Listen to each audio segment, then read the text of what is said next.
Seperti tabel rekomendasi di sini, jika kurang jelas bisa klik di bagian deskripsi, sudah tertera ya teman. Sebelum lanjut ke video, saya ingatkan untuk klik di bagian subscribe dan aktifkan loncengnya ya, agar tidak ketinggalan video selanjutnya. Nah, bagi teman-teman yang belum menonton video sebelumnya, silahkan ditonton terlebih dahulu. Di bagian deskripsi sudah tersedia, karena di sini sangat berkaitan agar kalian nanti tidak kebingungan. Oke, tidak usah panjang lebar, saya perkenalkan sedikit mengenai PSU ini. Sesuai fungsinya yaitu mengubah arus AC menjadi DC. Bisa dideskripsikan seperti batu baterai. Ya, lumayanlah untuk penyimpanan sementara arus dari trafo. Dan sesuai namanya yaitu untuk mensuplai tegangan sesuai kebutuhan dari power amplifier yang kita rakit. Dan setiap power supply tentunya memiliki 3 komponen utama, yaitu yang pertama ada PCB untuk sirkuit arus listrik. Ini sebenarnya tidak menggunakan juga tidak apa-apa, bisa diganti dengan kabel, tapi untuk nilai kerapiannya berbeda ya. Untuk arusnya sesuai dari anak panah yang ditunjukkan, itu yang biru menunjukkan arah positif, yang kuning negatif, yang hijau untuk arus CT. Yang kedua ada diode kiprok atau diode bridge. Ini untuk penyearah arus dari AC menjadi DC. Kalau boleh dideskripsikan, mungkin ini seperti jalan overburden ya, yang tadinya 2 arah diubah menjadi 1 arah, dan 2 arah yang bermuatan positif atau negatif itu dirubah menjadi 1 muatan hanya positif atau hanya negatif, dan lainnya akan dihubungkan ke CT atau di-groundkan. Biasanya di pasaran ada 3 tipe.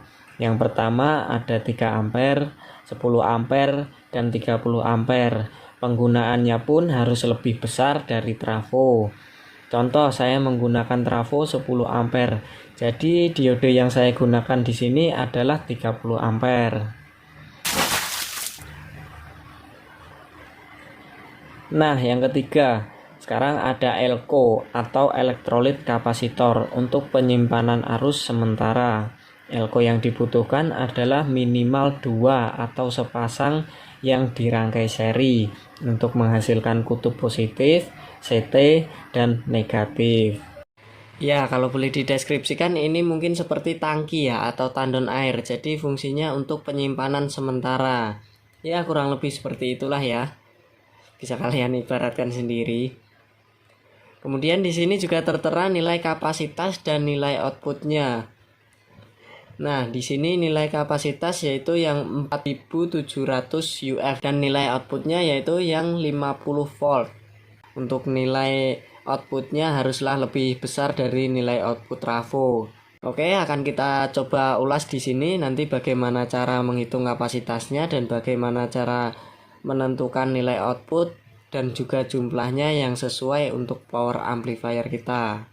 Dengan menggunakan rumus dasar yaitu setiap 1 ampere trafo yang kita gunakan itu membutuhkan minimal 2000 mikro atau 2000 UF ya. Jadi seperti contoh kemarin yang saya gunakan adalah trafo sebesar 10 ampere dengan tegangan 40 volt.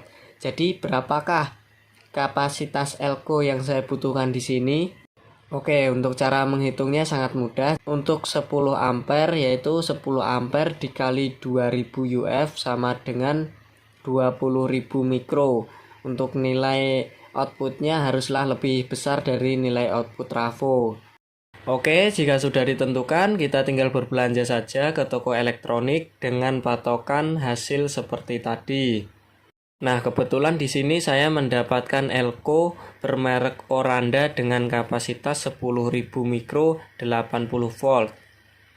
Jika setiap power supply membutuhkan 2 atau 1 pasang, maka nilainya akan dijumlahkan. Jadi 10.000 mikro dikali 2 sama dengan 20.000 mikro 80 volt. Nah, ini masih di angka minimal ya, seperti rumus tadi. Jadi akan ditambahkan 2 atau 1 pasang lagi menjadi 4 elko. Jadi 10.000 mikro dikali 4 sama dengan 40.000 mikro 80 volt.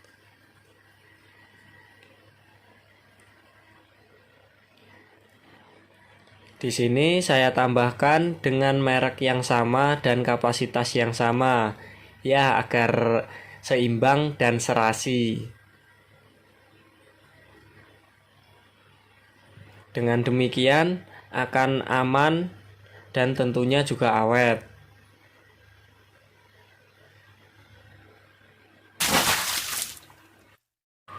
Oke teman-teman, itu saja yang bisa saya bahas pada video kali ini. Semoga bermanfaat.